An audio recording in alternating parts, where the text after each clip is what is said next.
Welcome to Barley and Me. I'm your host, Ben Rice. This is episode 82. We're here today in Rancho, Cordova to talk about the Barrel District experience happening on October 6th. With us today, we've got David Mathis, who's on the board of directors for the City of Rancho Cordova Chamber of Commerce and is a committee member on the Barrel District experience. Thanks for coming on, Dave. Absolutely. And also with us is Dan Slort from Strad Meadery. Hello, Ben. You're the first meadery in Rancho Cordova, and I believe the area. Rabbit's Foot is the closest good meadery, and they're in Milpitas. Nice. Yeah, nice one. First one in the region, really. And also second meadery to appear on Barley and Me. Who was first? Oregon Meat Insider in Portland. Well, they're a little bit out of our jurisdiction right now, too. Yeah, right? Yeah. Exactly. So we're really here to talk about the Barrel District experience. Longtime listeners of Barley and Me have heard about the Barrel District coming soon to Rancho Cordova. David, what is it? Well, the Barrel District is here. It is live and active. We have 6 breweries, we have 2 distilleries, and 1 awesome meadery in the borders of Rancho Cordova. The Barrel District is a kind of a new idea for Rancho Cordova, where we're going to try to create a community within a community. We're going to try to get all the brewers to get a feeling of community camaraderie. And using the Chamber of Commerce as a facilitator to that. So it's going to be a great tourism opportunity to try to attract people from outside of Rancho Cordova to come to Rancho Cordova to experience our district, our Barrel District. And the Barrel District experience, which takes place October 6th, from the hours of 12 p.m. till 6 p.m., is going to be unlike any beer festival, period. It is a new concept, a new idea, and it's an opportunity not to be missed. And what does that whole experience entail? Well, there's going to be 4 check-in points within Rancho Cordova. So what you want to do is go to barreldistrict.com, and barreldistrict.com will give you all the information you didn't know, where it starts, how to get checked in, how to buy your tickets, that sort of thing. But more importantly, it tells you where all the breweries and distilleries and the meadery are located within Rancho Cordova. And it gives you a glass. It gives you a map. It gives you a destination of, actually, it should be a wristband. And the wristband is good for samples, food, and entry into each location.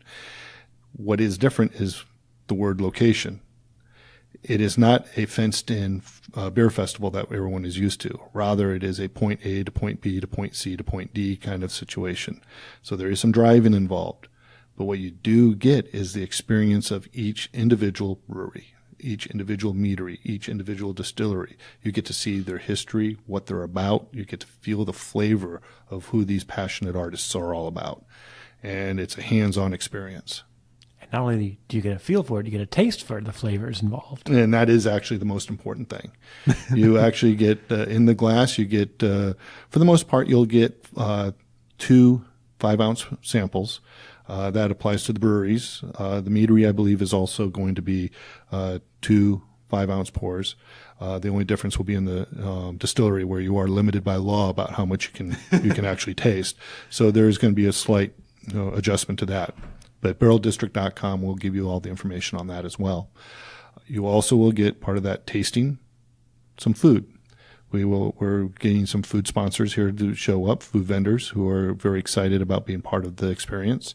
And each location will have a different food sample to give of their trade. So again, really awesome opportunity.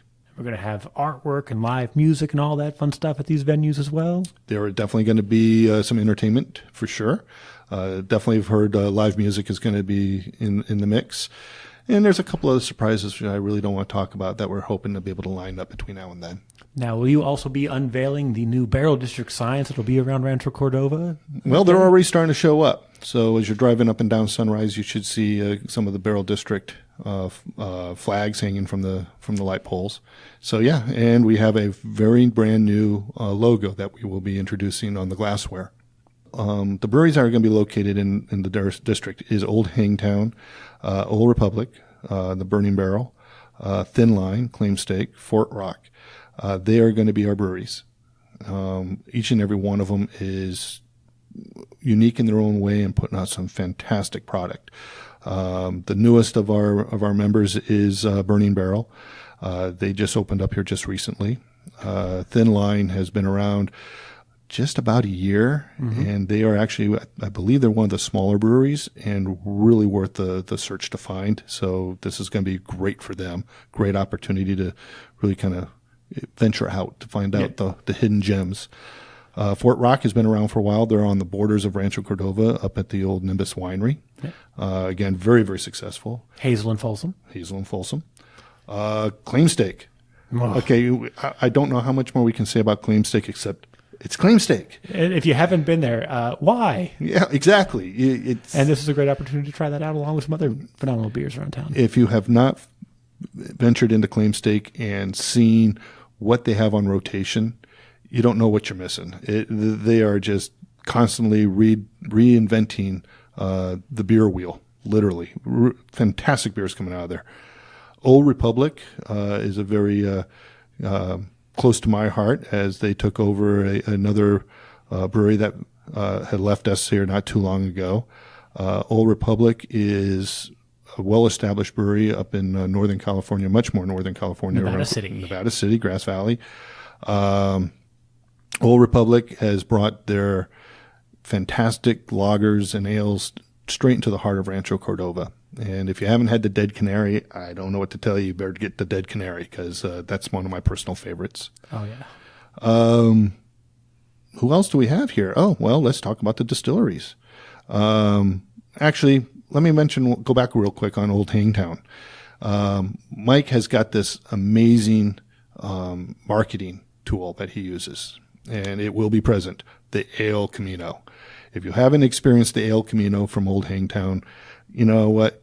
Showing up at Old Hangtown is going to give you a treat, because there is no other beer dispense system quite like it anywhere. Yeah, I love it. It's, he's designed his entire look around the El Camino. Great beer, really new, fresh location, great people, great staff, and definitely a kindred spirit in the brewing world. We have 2 distilleries. We have Gold River Distillery, and we have J.J. Pfister. Both of them are bringing in fantastic distilled spirits. Gold River has been around the longest. Their absinthe shouldn't be missed. I just hear nothing but amazing things about their absinthe. Their vodka and gins, balls on, right on accurate. J.J. Pfister is our newest. Just opened. They got this showplace of a museum quality tasting room. A lot of copper, a lot of pot stills. It's just it's a sight for the senses. And then you try their vodka, and I'll tell you, there's unbelievable how good, how clean, how wonderful this is. They also make fantastic cocktails with it, so make sure you try their cocktails. Now, I had heard. Isn't it a potato vodka? It is a potato vodka. That was Dan for you folks. That is Dan you'll be hearing from. He is absolutely right. It is a potato vodka. No one is doing potato vodkas. No one. Now, I had heard that in certain areas, distillers can't make cocktails. Is that not the case here? Their license is allowing it. But again, it's only, I think it's 1.5 ounces they're allowed to pour. So you're very limited on what you can make. But my understanding is that they're allowed to have, they're able to make cocktails. Mini cocktails. Nice. Which is great, because it's like responsible drinking. Forced upon you. Well, I always feel more responsible when I drink. So, but I also want to make sure that I do it very responsibly, for sure. And with that said, we are definitely really enforcing people's attention to designated drivers. Safety is number one. This is a very unique situation and a very cool new concept of beer festival, but everyone's health and safety is number one, not only the people who are participating, but for those who, are sharing the road with you. So please, please, please, please, please, please, please take it extremely responsibly. Don't overindulge. Don't indulge. If you feel like you can't drive, don't. Have a designated driver with you. There are a couple other things that couple deals that we have set up to help you with that. And I've been kicking these deals around in my head a little bit, because Well, we should probably get to Dan first. Let's get to Dan first Probably got some because great ideas. we got everyone covered, and I wanted to make sure that Dan is able to get full attention on Strad Meadery. So, folks, without further ado, and with the most humblest of humble abilities, I give you Dan. So mead, the first question I'm always asked is, what is it? And it is a beverage made by fermenting honey and water. It is arguably the original adult beverage. All cultures that have alcohol started with mead, including China, Ethiopia, and the Vikings. The simplest way is just simple honey and water, but you can also add other things. So I have a traditional that is Sacramento wildflower honey and water. Since it is Sacramento wildflower honey, that makes me the largest employer of females within the county. Several trillion. Boo. I think it'll be more like buzz. So in addition with the traditional, we also have some fruit meads. We have apricot, cherry, pomegranate, and strawberry. So I know mead is usually known as a kind of a thicker, heartier drink. Are you offering these high potency meads, or are you kind of taming it down for the larger crowd? The purpose, our goal was to develop easy drinking meads. You have the Polish style that are, thick and you drink a couple ounces. I wanted something you could sit down and drink 12 ounces of and not necessarily be ripped. So they're all around 7.5%. They're light. They're carbonated, served cold, very easy drinking. And I can attest to that. I've had his meads. Dan's Traditional is probably the single best mead I've had. Still got a bottle of it at home, too. Absolutely delicious. Absolutely delicious. And what is the mead process for people who've never really experienced that? Well, honey by itself won't ferment. So I have to add water. I add in the batch we did today, we have 200 gallons of water and 55-gallon drum of honey. That's a lot of honey. That's a cheap investment. That's a lot of honey. That's a diabetic's nightmare right there, too. And then, I know the process is completely different than like beer brewing. You're not going to boil it and anything like that. I don't boil it. Although 15th, 16th century, they did boil it, which actually is what made it safe to drink. Otherwise, you would have died. All those bacteria in everything. Well, I hear rumbles and grumbles that 500 years ago, We have a visitor. Hey, you. Do you love craft beer? Do you love craft beer brewed and bottled here in Northern California? Well, if you do, we got a magazine for you. ABV Magazine is the only local print publication covering Northern California's amazing craft beer and spirits community. Each issue features behind-the-bottle conversations, reviews, booze-based destinations, and a comprehensive guide to breweries, tap rooms, bottle shops, and distilleries in Northern California. You can sign up for only $1 a month and have each issue delivered right to your front door. Check it out at abvmagazine.com.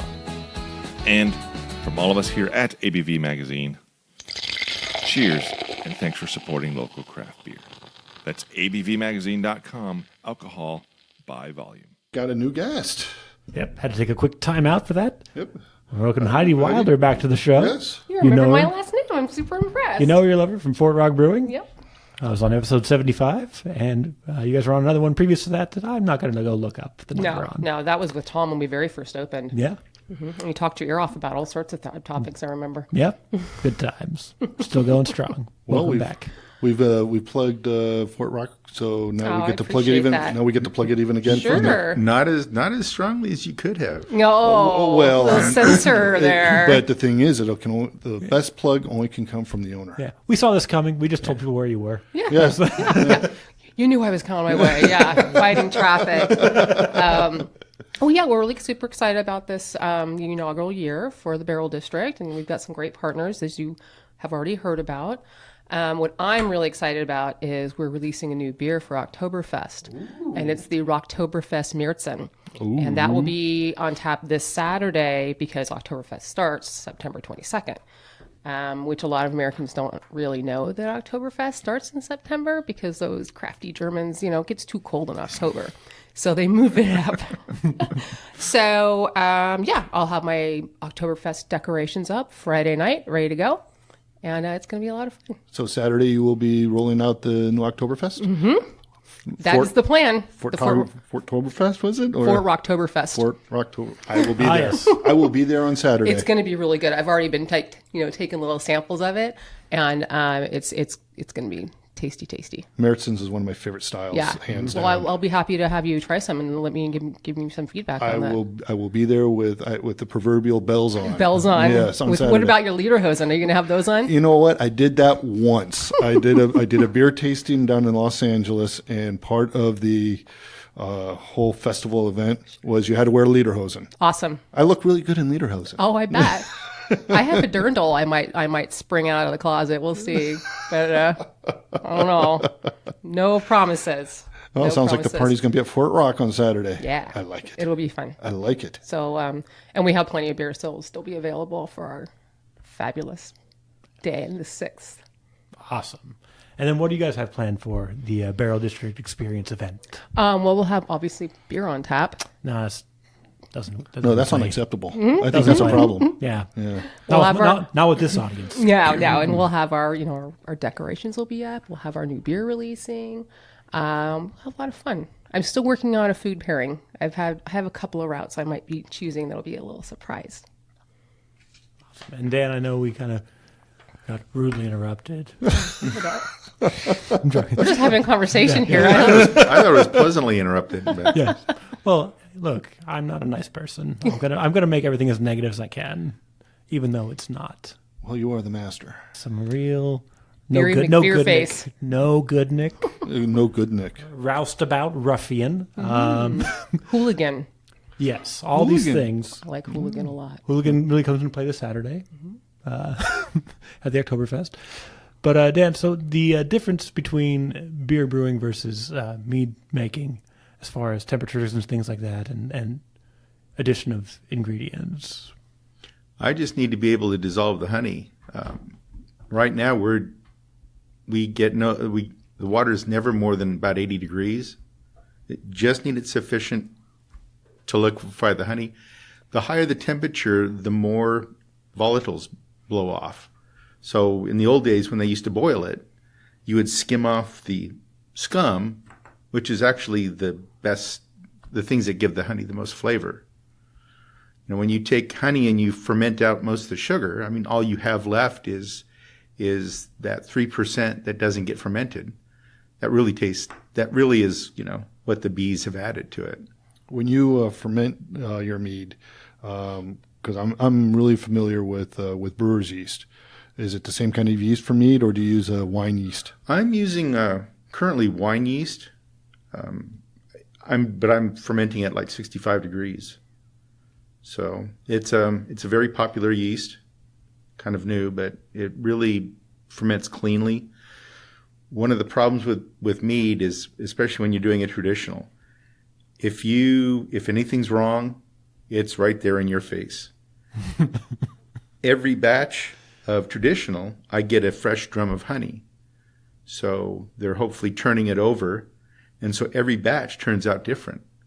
I had one batch that had a very strong green apple flavor. They said it came out of an apple orchard. I've had another one that was a little bit bitter. And they did some research and they found out that there was a buckeye had been flowering in the area. Huh. So you can't control what flowers the bees are going to go to. Yep. So you get whatever it is that they're giving to you. So it's kind of like, in wine. Every year, the same wine is always different. Well, flowers change, weekly. Levels change, yeah. Mm-hmm. So, you think of a spring honey, you think of the spring flowers. They're all nice, light, pleasant. Late fall flowers are not pleasant. So you get a late fall honey and you're going to get some bitter, harsh. But that's what the little ladies have added to it. So that's what you get. That's the beautiful thing about honey is it lasts forever. So you can just skip that fall harvest if you got a little background on it. Nailed it. Very cool. Well, barley, 2-row will rotate around from year to year. The harvest will change all the time. So you should always be trying your product and making sure that you're getting the best grain you can, because it's, a big component of beer.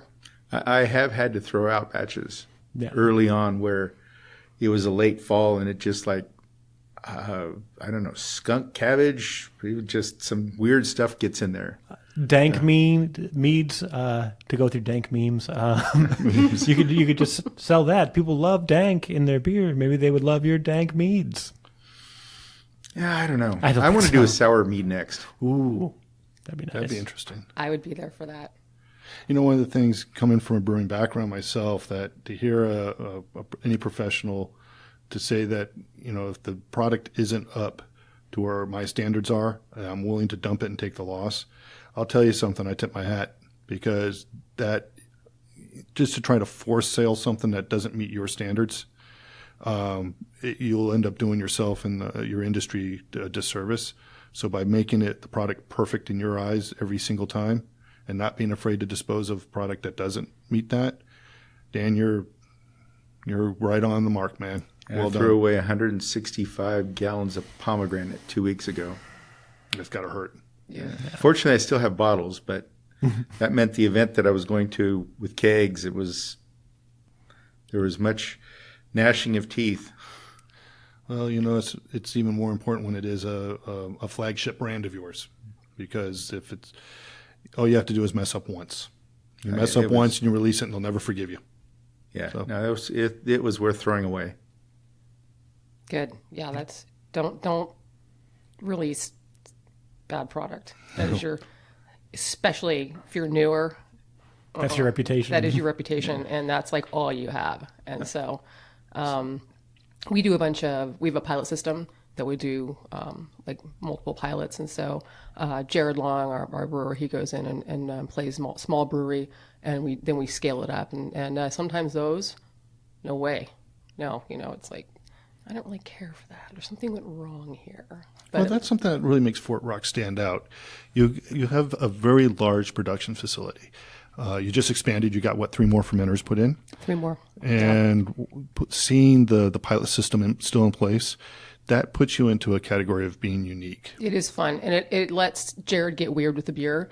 And then he has like all of his buddies from around other breweries, and they just come and play brewery, because a lot of these guys are in cellar maker, and they're doing all the cellaring, and so they're just production brewing, and so they get to come over and be like, let's make this, let's make that, and we're like, go ahead, make it, and play brewery. That's what you get into it for. So without spending that huge amount of cash and inventory on it, and a lot of them turn out really, really good, and so we're like, all right, put it on tap. We'll blow through it in the weekend, and we'll put it on social media and say, come on down, Jared made this really weird beer, and check it out. How big is the pilot system? Oh, I can't remember. It's like makes the funny bots. 1 barrel? Something like that. It's like 26 gallons or something. It's a substantial amount of beer. It's Not enough that you can make gallon. a profit off of it. Yeah. Because Gets the bartenders excited about it. Like, hey, there's a secret beer on here. This is ask us about, we call it the Opus series. And so it's like, oh, we have a new Opus on. So. well, it's also a great way for getting your employees excited about the brand too. They're the ones that sell everything. And they're your eyes, ears, and mouth for what's going on with the public. Mm-hmm. And if you put something on a pilot that they love, well, I'll tell you, they start begging for it. They're like, please bring that back, please. And we're like, okay. So what do you have in pilot right now? We are actually cleaned out of pilot right now because with the 3 more fermenters, we're like focusing on that, catching up, and plus we're also going through an actual square footage expansion too.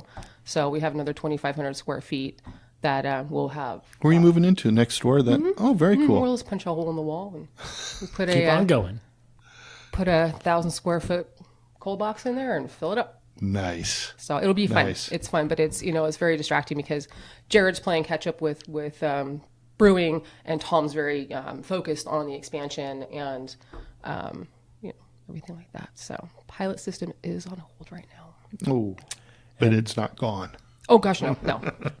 And that's the wonderful thing about the Barrel District. It seems like everybody's growing. Burning Barrel's pretty new, already putting in new stuff. Claim Stake taking over the world, apparently, at this point.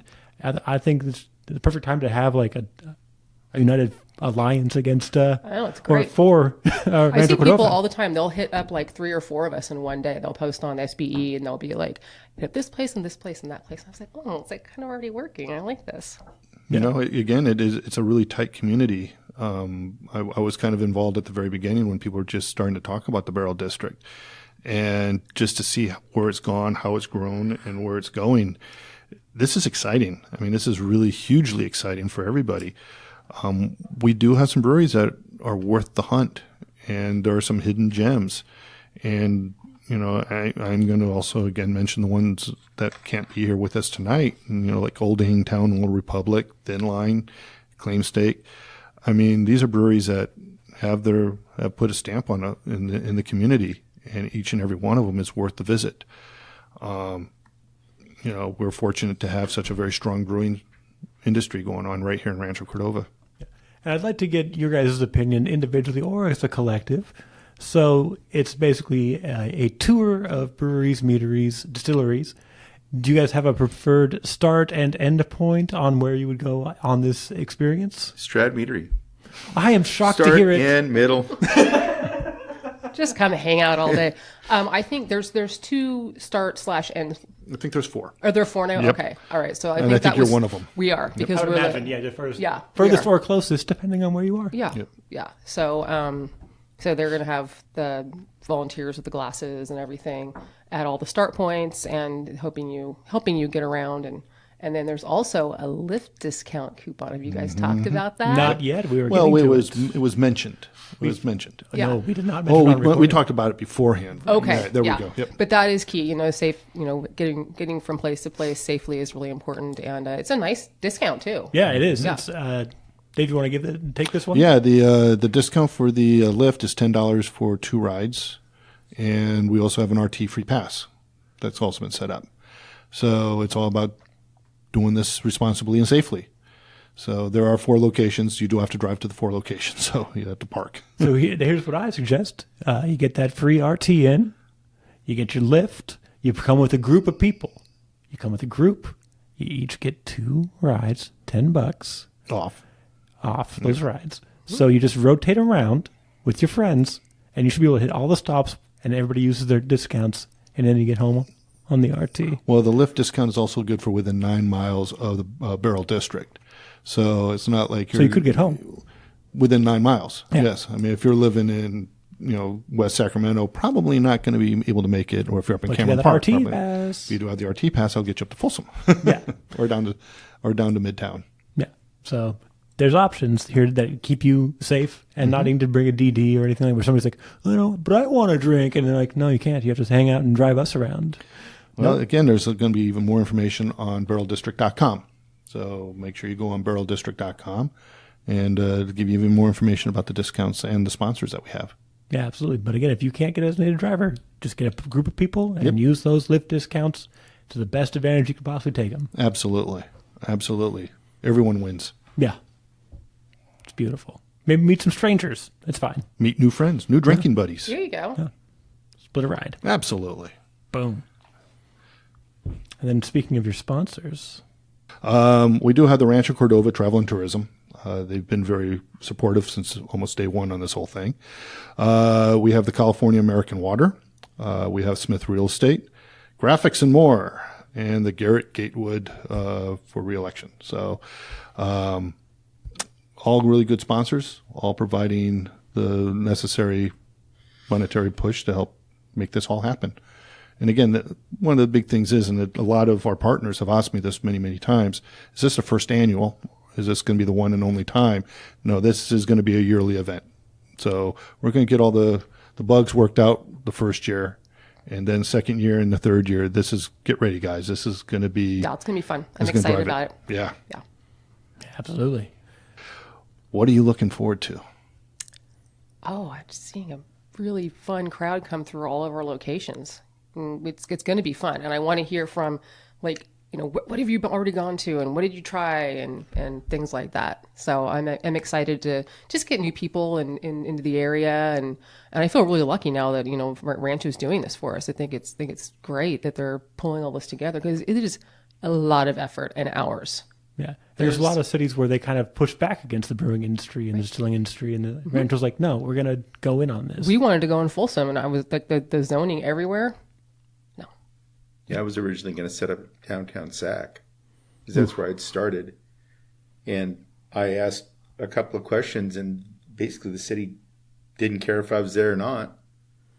And I live in Fair Oaks, and Rancho Cordova was way more interested.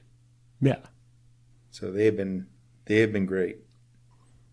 Well, Rancho Cordova is definitely a more business-friendly environment. They really are. They want to work with small businesses, and they are doing everything they can to attract small businesses. And we got a team of people working for this city that just absolutely love beer, mead, and distilled spirits. So it's a long time coming, but finally Rancho Cordova is on the map, and this is going to be the happening place. You guys are setting the trend. And I'm just pleased beyond belief to see it all happening here in Rancho Cordova. Yeah, me too. I mean, this is where I got my start in this podcast. Oh, yeah, that's right. A small little unknown brewery that has kind of faded into the past was one of the spots. Yes. Yeah. Remembered fondly, though. Of course. Still have plenty of pumpkin ales lying around. Really? Oh, yeah. There's a couple of beers in our cooler I discovered. Remember I told you I had the brown? And then I was like, I think there's some Firebreak in there, too. So I'll have to seek them out. We have a ton of I think I do still have one brown left also. sampling beers, quote unquote, that we kind of hang on to and like save that for a time. So yeah, well, it's kind of a warming feeling to see what was 7 years ago and what is today. And honestly, I did not ever expect it to turn into this, and to see what it has turned into. Wow. I mean, there's been changes. There has been amazing growth. But the people that are running your shops, your stores, your breweries, distilleries, your meadery, you guys are just, you have so much to be proud of, and you're putting out such great product. I mean, I can't begin to tell you. I'm waiting for your doors to open, damn it. You know, this is going to be awesome. Thank you. Speaking of, do you have an ETA on that, Dan? It looks like it's going to be like October 4th. So your grand opening is going to be...